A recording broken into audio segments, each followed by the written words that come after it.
الحمدللہ الحمدللہ رب العالمین۔ سب تعریف ایک ہی اللہ کے لیے جو تمام عالم کا رب ہے۔ الحمدللہ۔ میرے پیارے اسلامی بھائیوں، اللہ کے فضل و کرم سے آپ سب لوگ خوش ہوں گے۔ اللہ تعالیٰ آپ سب کو ہمیشہ خوش رکھے، آمین۔ آئیے، سب سے خطرناک شرک کیا ہے؟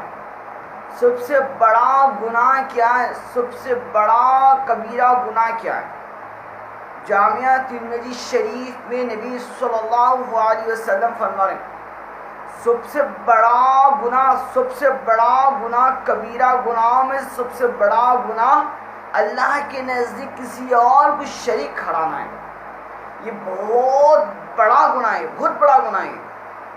نبی صلی اللہ علیہ وسلم فرماتے ہیں بہت بڑا گناہ ہے اللہ کے نزدیک کسی اور کو شریک ٹھہرانا، کسی اور کے سامنے جا کے سجدہ کرنا، کسی اور سے مانگنا رکھے، کسی اور کے حقوق پر چلنا، کسی اور کو اللہ کے نزدیک کسی اور کی شریک کھڑا دینا، یہ بہت بڑا گناہ ہے۔ کبیرہ گناہوں میں سے بہت بڑا گناہ ہے شرک، خطرناک شرک۔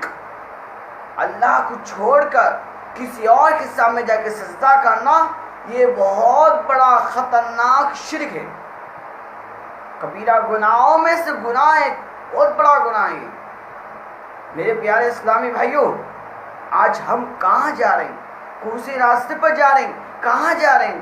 گمراہ کے راستے میں جا رہے ہیں۔ گمراہ کے راستے میں سے نکلو، اللہ کے حکم پر چلو، نبی صلی اللہ علیہ وسلم کی سنت کی زندگی گزارو۔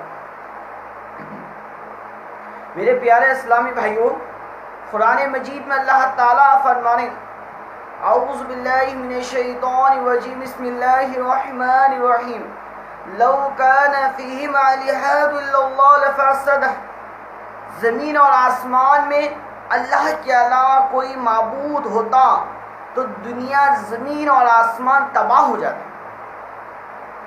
اللہ ایک ہی ہے، اللہ ہی کی عبادت کرو، کسی اور کے سامنے جا کے سجدہ کرنے سے باز آ جایا کرو، کسی اور کی عبادت کرنے سے باز آ جایا کرو، کسی اور سے مانگنے سے باز آ جایا کرو، کسی اور کے سامنے جا کے سجدہ کرنے سے باز آ جایا کرو، یہ شرک کے راستوں سے باز آ جایا کرو۔ قرآن مجید میں اللہ تعالیٰ فرما رہے، زمین اور آسمان میں اللہ کے علاوہ کوئی معبود ہوتا تو زمین اور آسمان تباہ ہو جاتے۔ اللہ کے علاوہ کوئی ہوتا دنیا میں تو دنیا تباہ ہو جاتی، دنیا باقی نہیں رہتی، دنیا تباہ ہو جاتی، برباد ہو جاتی دنیا۔ اگر اللہ کے علاوہ کوئی معبود ہوتا، اللہ کے علاوہ کوئی معبود نہیں، ایک ہی اللہ ہے، وہی اللہ کی عبادت کرو۔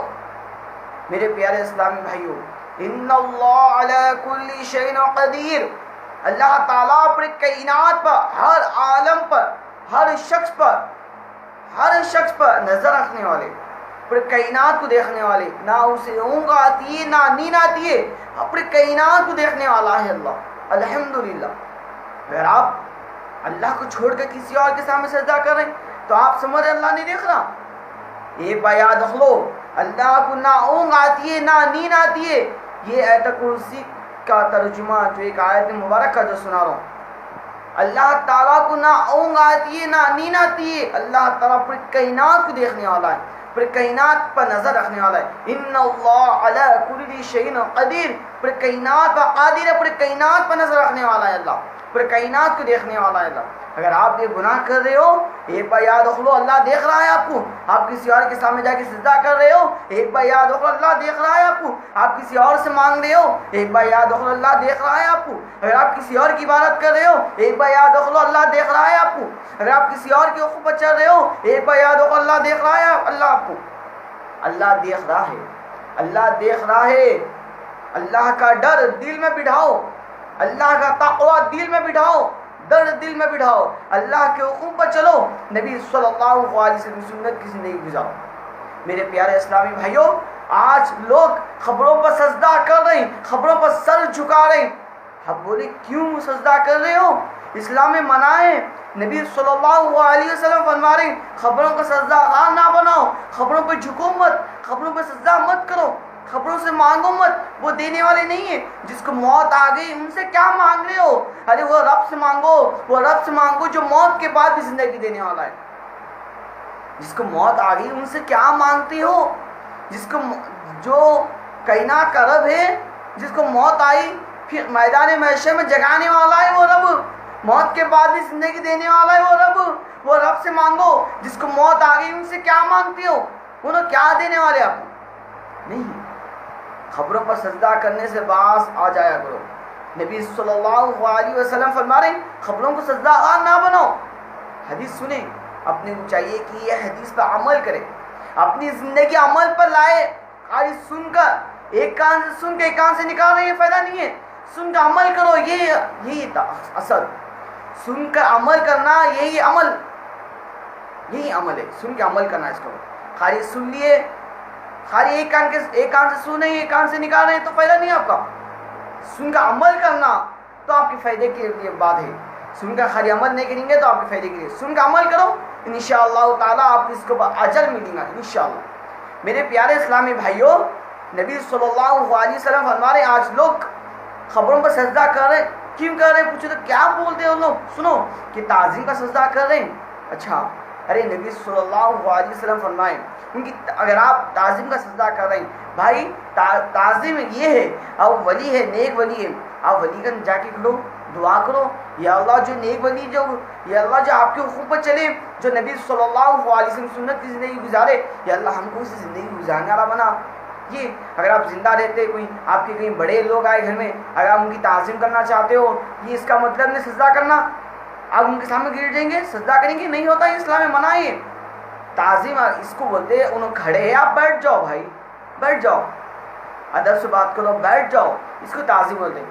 تو نبی صلی اللہ علیہ وسلم فرما رہے ہیں صحیح مسلم میں، جو شخص تعظیم کا سجدہ کرا ہو وہ سجدہ حرام ہے، وہ سجدہ حرام ہے۔ جو شخص عبادت کا سجدہ کرا ہو وہ سجدہ شرک ہے، وہ فتح پہنچانے والا ہے۔ کہ اللہ کو چھوڑ کر کسی اور کے سامنے جا کے سجدہ کرا، اللہ کو چھوڑ کر کسی اور سے مانگا، اللہ کے سامنے نہیں سجدہ کر کے کسی اور کے سامنے جا کے سجدہ کرا، اللہ کے سامنے نہیں جھک کے کسی اور کے سامنے جھکا، اللہ کے حکم پر نہیں چلا، کسی اور کے حکم پر چلا، کسی اور کا مانا۔ ایک بات یاد رکھو، اللہ کے سوا کوئی عبادت کے برحق لائق نہیں، ایک ہی اللہ ہے، وہی اللہ کی عبادت کرو۔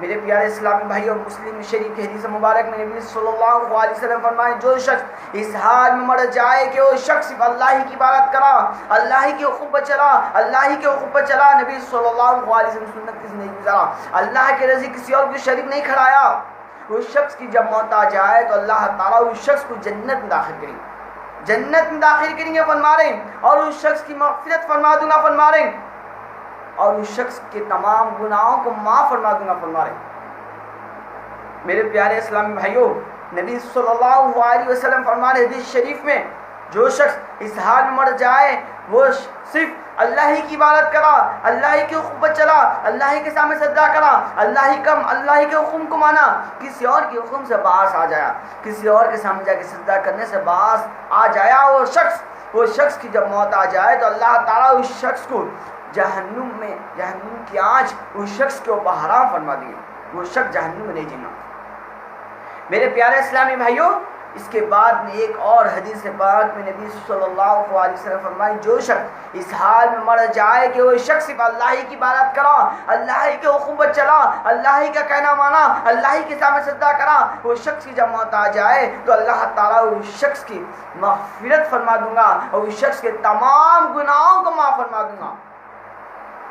چلتے پھرتے کلمہ استغفار پڑھے، استغفر اللہ پڑھے، کلمہ استغفار حسرت سے پڑھے، کیونکہ یہ جو گناہ ہے جو ہونے والے وہ گناہوں سے باز آ جائیں گے، آپ گناہوں سے رک جائیں گے۔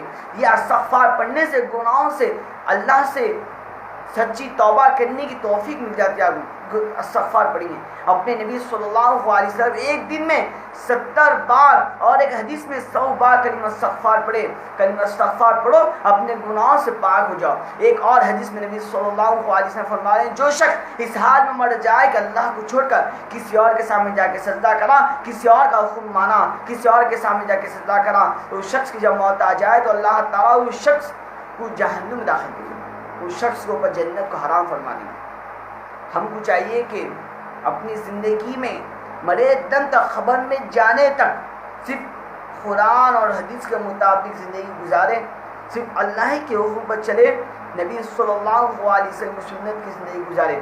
کسی اور کو شریک کھڑانے سے باس آ جایا کرو, کسی اور کے سامنے جا کے سجدہ کرنے سے باس آ جایا کرو. اللہ تعالی ہم سب کو جو کچھ سنے اس پر عمل کرنے کی توفیق عطا فرما. آمین ثم آمین. دین کی بات آگے پہنچانا صدقہ جاری ہے, ثواب کی نیت سے آگے پہنچائیں. کما قال رسول اللہ صلی اللہ علیہ وسلم الحمدللہ رب العالمین. سب تعریف ایک ہی اللہ کے لیے جو تمام عالم کا رب ہے, عالم کا رب ہے. الحمدللہ. السلام علیکم ورحمۃ اللہ وبرکاتہ.